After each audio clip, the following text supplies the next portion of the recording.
అండి. రేపటికి Nifty 50 analysis and దాంతో పాటుగా మల్టీ ఇయర్ బ్రేక్అవుట్ స్టాక్స్ ఏమున్నాయి అనేది డిస్కషన్ అయితే చేసుకుందాము.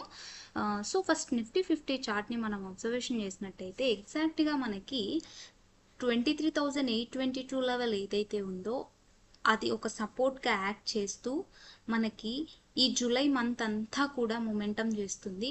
అండ్ మనం ఇక్కడ చూస్తే 24,300 లెవెల్ ఏదైతే ఉందో అదొక రెసిస్టెన్స్గా ఫేస్ చేస్తుంది. అండ్ ఇంకో రకంగా చూస్తే 24,500 స్టిల్ ఇది ఒక కన్సాలిడేషన్ రేంజ్లోనే ఉంది. 24,580 లెవెల్ ఎప్పుడైతే బ్రేక్ అవుతుందో అప్పుడు మనం కొద్దిగా బుల్లిష్ మూమెంటం చూడొచ్చు. ఇప్పుడు బుల్లిష్గా ఉంది అని చెప్పడానికి సింపుల్ రీజన్ ఏంటి అంటే 20 EMAకి అబోవ్ మనకి మార్కెట్ మూమెంటం ఉంది. 20 EMA కన్నా లోవర్ మనకు మూమెంటం ఉంటే కొద్దిగా బేరిష్ కావడానికి ఛాన్స్ ఉంది. సో మనం ఇక్కడ చూస్తే ఎగ్జాక్ట్గా మనకి 9th జూలై నుంచి కూడా నాన్ స్టాప్గా 20 EMA సపోర్ట్తో మూమెంటం చేస్తూ ఉంది. ఒక రోజు మాత్రం బ్రేక్అవుట్ డౌన్వర్డ్ అయ్యింది, బట్ సస్టైన్ అయ్యి మళ్ళీ మూమెంటం చేస్తూ ఉంది. కాబట్టి ఇక్కడి నుంచి కూడా మనం చూస్తే 24,580 లెవెల్ అనేది క్రూషియల్ రెసిస్టెన్స్గా యాక్ట్ చేస్తుంది. ఎందుకంటే ఏప్రిల్లో కూడా అదే రెసిస్టెన్స్గా యాక్ట్ చేసి రివర్సల్ అయింది, అండ్ మేలో కూడా రివర్సల్ అయింది, అండ్ మనం జూన్లో చూస్తే నాన్ స్టాప్ కన్సాలిడేషన్ వచ్చింది. కాబట్టి 24,580 లెవెల్ క్రాస్ అయిందంటే bullish momentum, and 23,822 level downward break అయ్యింది అని అంటే బేరిష్ సైన్గా మనం చూసుకోవచ్చు. సో 1 డే టైం ఫ్రేమ్లో ఇవన్నీ నేను లెర్నింగ్ అండ్ ఎడ్యుకేషన్ పర్పస్ కోసం మాత్రమే మీ ఓన్ అనాలిసిస్ చేసుకొని ఎంట్రీ తీసుకోవాల్సి ఉంటుంది. సో మనం మంత్లీ టైం ఫ్రేమ్లోకి చేంజ్ చేద్దాం. సో నెక్స్ట్ ఫస్ట్ స్టాక్ ఏది అంటే మల్టీ ఇయర్ బ్రేక్అవుట్ స్టాక్లో Lloyds metals and energy limited stock. ఈ స్టాక్ని మనం చూస్తే ఎగ్జాక్ట్గా ఏప్రిల్లో మనకి బ్రేక్అవుట్ అనేది వచ్చింది. అప్పటి నుంచి కూడా మనకి ఇక్కడే అబోవ్ సస్టైన్ అవుతూ మొమెంటం అయితే చేస్తుంది. అండ్ దీన్ని మనం 1 డే టైం ఫ్రేమ్లోకి చేంజ్ చేసి అబ్జర్వేషన్ చేసినప్పుడు ఈ స్టాక్ చూడండి ఎగ్జాక్ట్గా ఇక్కడ బ్రేక్అవుట్ వచ్చిన దగ్గర నుంచి కూడా కన్సాలిడేషన్ అవుతూ ఉంది.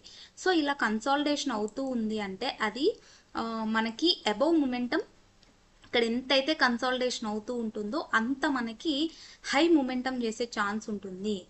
ఇక్కడి నుంచి ఫాల్ కావడం లేదు. కాబట్టి డౌన్వర్డ్ లెవెల్ ఏదైతే ఉందో అది మన స్టాప్ లాస్గా యాక్ట్ చేస్తుంది. అండ్ ఇక్కడి నుంచి మనకి ఏదైతే ఈ రేంజ్ ఉంటుందో దీన్ని మనం క్యాలిక్యులేట్ చేసుకుంటాం. అంటే 500 పాయింట్స్ అనేది మనకి బ్రేక్అవుట్ అయ్యాక మొమెంటం చూసే ఛాన్స్ అయితే ఉంటుంది.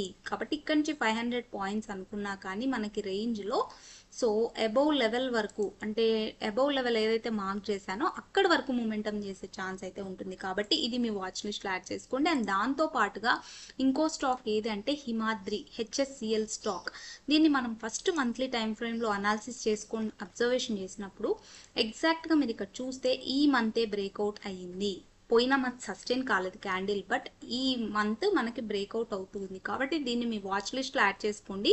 వాల్యూమ్ కూడా మనకి మూవింగ్ యావరేజ్ కన్నా అబోవ్ అయింది. RSI కూడా బుల్లిష్గా ఉంది. అండ్ మనం దీన్ని 1 డే టైం ఫ్రేమ్లోకి చేంజ్ చేసి చూసినప్పుడు కూడా చూడండి బ్రేక్అవుట్ వచ్చిన దగ్గర నుంచి కూడా మూమెంటం చేస్తుంది.